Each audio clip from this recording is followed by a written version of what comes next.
नमस्कार दोस्तों, जय हिंद, वंदे मातरम। आज के इस वीडियो में हम देखने वाले हैं परीक्षा पूर्व अभ्यास 2023 और 24 की कक्षा 11वीं की जो संस्कृत है उसका सेट बी का सॉल्यूशन मैं आपको इस वीडियो में बता रहा हूं। ठीक है, यहाँ पर देख सकते हैं आपकी पूर्णांक 80 नंबर का पेपर है आपका, और किस प्रकार के प्रश्न आज के इस वीडियो में बताए जा रहे हैं और पूछे गए प्रश्न पत्र में, ये सारा सब कुछ हम देखेंगे।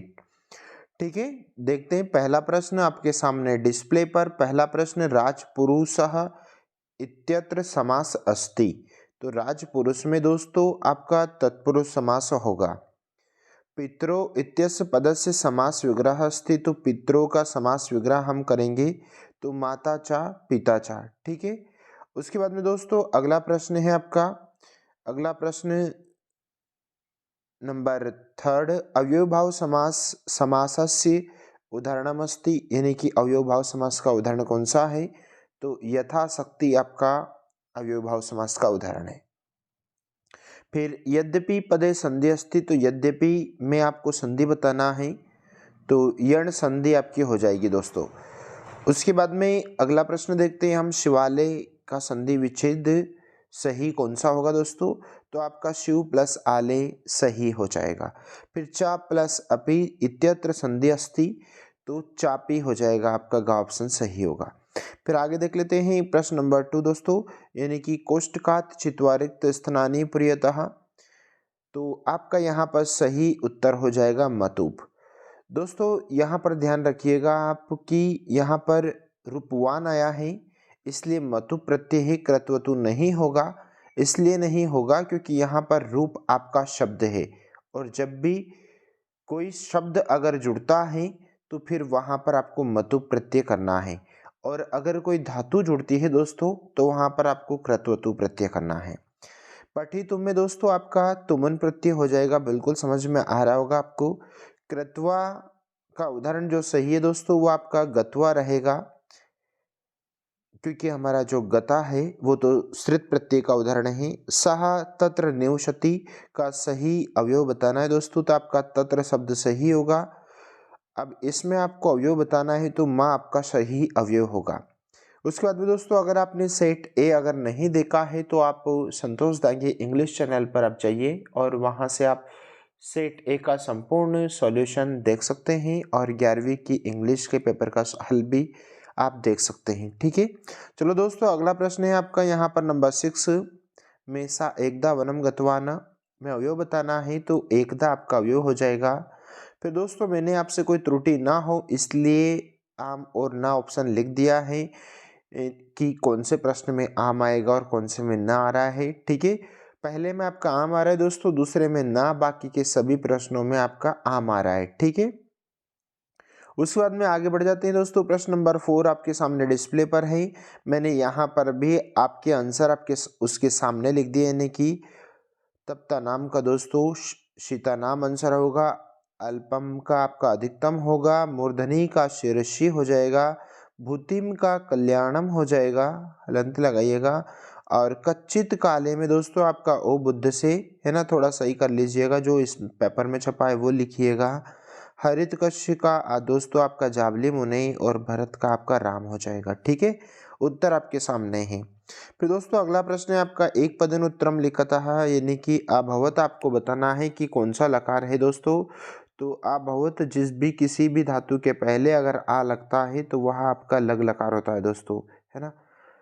उसके बाद में भविष्य काले लकार अस्ति। तो भविष्य काल का जो लकार है दोस्तों आपका रेट लकार भविष्य काल का उदाहरण है, या भविष्य काल कहते हैं इसको। ठीक है, और आपका दोस्तों ये जो लट लकार है आपका वर्तमान काल है ना, और लेट आपका भविष्य काल है।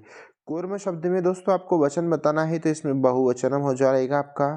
फिर पठामी में दोस्तों आपको यहाँ पर बताना होगा, तो ये उत्तम पुरुष है ना, पठामी आपका उत्तम पुरुष एक वचन है। ठीक है, उसके बाद में आहार में आपको उपसर्ग, तो आंग उपसर्ग हो जाएगा दोस्तों इसमें। उसके बाद में उपसर्ग से उदाहरणमस्ति, तो अवतरती मैंने उदाहरण लिख दिया है। अत्याचार में आपको उपसर्ग बताना है दोस्तों, तो अति प्लस आचार, तो अति इसका हमारा उपसर्ग है। अगर आपने दोस्तों अगर 22 उपसर्ग वर्ग नहीं पढ़ रखे हैं तो उन्हें आप जरूर पढ़ लें। उसके बाद में यहाँ पर ये आपके प्रश्न उत्तर दे रखे हैं, तो हम इनका पार्ट 2, अगर आप हमें कमेंट करते हैं कि सर हमें पार्ट 2 की आवश्यकता है, तो हम ज़रूर आपको पार्ट 2 अवेलेबल करवाएंगे। तो दोस्तों देखते हैं यहाँ पर प्रश्न नंबर 11, युग्मालिनम कुरुतः, तो विशाखा दत्त का हो जाएगा आपका मुद्रा राक्षस, और दंडी की 10 कुमार चरित है दोस्तों, मनु की मनु स्मृति, और विष्णु शर्मा जी ने पंचतंत्र लिखा है। ठीक है, उसके बाद में दोस्तों महाभारत लेखक का तो श्री वेद व्यास महाभारत के लेखक हैं, जिसमें 18 पर्व है। ठीक है, उसके बाद में दोस्तों अगला प्रश्न देख लेते हैं। यहाँ पर आप 13 में आपको यहाँ पर एक सुभाषित श्लोक लिखना है, और उसके बाद में 14-15 हम पार्ट 2 में कवर करेंगे। फिर उसके बाद में दोस्तों अगला प्रश्न आपके नंबर 16, आंसर आपके सामने डिस्प्ले पर है।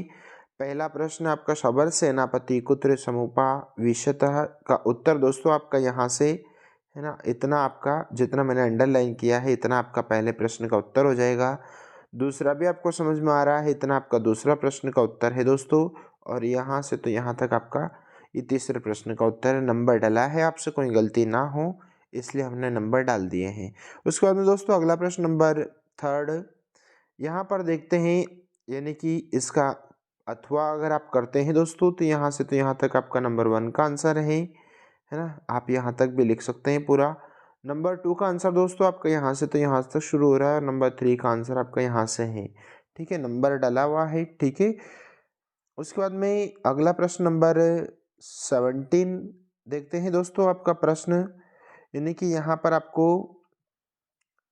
पहला जो प्रश्न है उसका उत्तर आपका यहाँ से तो यहाँ तक आपको पहले प्रश्न का उत्तर लिखना है, और इतना आपको दूसरे प्रश्न का उत्तर लिखना है। भौती में दोस्तों आपको बताना है इत्यस्मिन् पदे का धातु अस्ति, तो आपके यहाँ पर भू धातु है दोस्तों, जो कि भऊ में चलती है, लट लकार प्रथम पुरुष एक वचन। ठीक है, परस्मै पदी धातु। उसके बाद में यहाँ पर देख लेते हैं हम प्रश्न क्रमांक 18 है ना, तो यहाँ पर भी दोस्तों मैंने क्रमांक डाल दिया, यानी कि यहाँ से तो यहाँ तक आपका नंबर 1 का उत्तर है, और नंबर 3 डला है यहाँ, क्योंकि इसके बाद में अगला पेज आ रहा है, तो इतना आपको नंबर 3 का उत्तर है दोस्तों, है ना। उसके बाद में है ना, समझ में आ रहा होगा आपको, यहाँ से एक बार फिर बता देता हूँ, यहाँ से तो यहाँ तक आपका नंबर 1 का आंसर है, और है ना, यहाँ से आपका नंबर 3 का आंसर है। उसके बाद में देखते हैं हम नंबर 2 है ना, मैंने 3 का आंसर बता दिया है, इतना आपका नंबर 2 का उत्तर हो जाएगा दोस्तों। फिर उसके बाद में अगला प्रश्न देखते हैं हम, यानी कि प्रश्न नंबर 20, जो क्वेश्चन आपका छूट रहा है उसे हम पार्ट 2 में देखेंगे, अगर आप हमें कमेंट करते हैं तो। ठीक है, उसके बाद में दोस्तों प्रश्न नंबर 20 आपके सामने डिस्प्ले पर है। पहला प्रश्न का उत्तर आपको यहाँ से तो यहाँ तक देना है। उसके बाद में दूसरा प्रश्न दोस्तों आपको यहाँ से तो यहाँ तक आपका दूसरा प्रश्न का आंसर होगा। तीसरा प्रश्न आपको यहाँ से तो यहाँ तक आपका तीसरा प्रश्न का उत्तर हो जाएगा, और चौथा प्रश्न का उत्तर दोस्तों आपको इतना देना है। नंबर डला है, आपसे कोई गलती ना हो, मैं चाहता हूँ कि आपसे थोड़ी भी गलती ना हो। ठीक है, एक बात का ध्यान रखना दोस्तों, 11th और 12th में जो गद्यांश पद्यांश आता है उसमें आंसर लगभग पहला या दूसरा आंसर हमेशा वो गद्यांश पद्यांश में नीचे ही देता है, इस चीज़ का आप ध्यान रखिएगा अगली परीक्षा में। उसके बाद में अगला प्रश्न आपका जो बन रहा है, यानी कि 22, यानी कि यहाँ पर आपको अपने प्राचार्य महोदय को एक अवकाश प्रार्थना पत्र लिखना है, जिसकी मैं लिंक डिस्क्रिप्शन बॉक्स में दे दूंगा, तो वहाँ से आप लिख सकते हैं। कालिदास या किसी भी एक टॉपिक के ऊपर दोस्तों यहाँ पर निबंध लिखना है, लगभग 4 नंबर का है, तो इसका भी मैं लिंक दे दूंगा, तो आप लिख लीजिएगा वहाँ से। ऐसा है तो दोस्तों यहाँ पर आज का ये हमारा सेट बी संस्कृत कक्षा 11वीं का सेट बी बिल्कुल कंप्लीट होता है। और अगर आप चैनल पर पहली बार आए तो प्लीज़ लाइक ज़रूर कीजिएगा यार। मिलते हैं एक नए वीडियो के साथ में, तब तक के लिए आप अपना ध्यान रखें और अपना ख्याल रखें। जय Hind, Vande Mataram, thank you so much, Namami संस्कृतम्।